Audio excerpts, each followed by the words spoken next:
All right, Proposition 60. If there are any children in the audience, if you could cover your ears for the next little bit.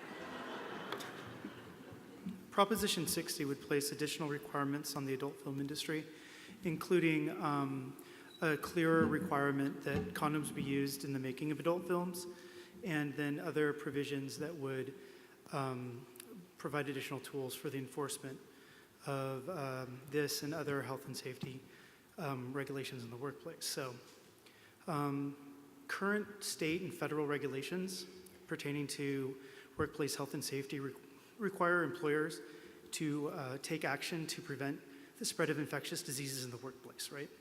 So, and then the Division of Industrial Relations has authority over enforcing these regulations, and they provide guidance to this industry that requires the use of condoms when they make adult films. So the proponents of this measure put it on the ballot to clarify what that means in the labor code, and there's some additional requirements, including requiring adult film producers to apply for a license and provide some information to the state whenever they make a film. And there's an extension of the time frame for enforcement of potential violations of the measure, and it makes distributors and agents potentially liable as well for violations of these regulations, and well, this would put it into law. And it also allows, in some cases, any California resident who observes a violation of the law can file a complaint with Cal OSHA, and then if they don't take specified actions in certain timeframes, then they can sue the producer directly. All right, in support, we have the California Peace and Freedom Party and the Santa Monica Democratic Club. I wonder why, right? In opposition, we have the Democratic Party, Republican Party, Libertarian Party, a bunch of Democratic organizations. In support, AIDS Healthcare Foundation, others health organizations. In opposition, Free Speech, Equality, several GLTB organizations. And then in opposition, Senator Mark Leno, and just very few people speaking out on this one for some reason. And then the opposition is heavier amongst the newspapers who are endorsing. And then the money expenditure is very lopsided on this one as well. $2.8 to almost $2.9 million on the yes side, all from the AIDS Healthcare Foundation. And then against organizations with names like Wicked Pictures. So.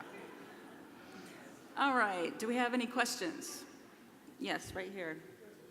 Hold on, could we get you the microphone first, please, because we're trying to record. Thank you. Does this impact the distribution of pornography that's produced outside of the state of California? So this only applies to the production of films within California, and distributors of films made in California could be potentially liable. But if the film is made outside of California, then this law doesn't apply. This law wouldn't apply to them. Could you hand the mic right over? Oh, Sydney.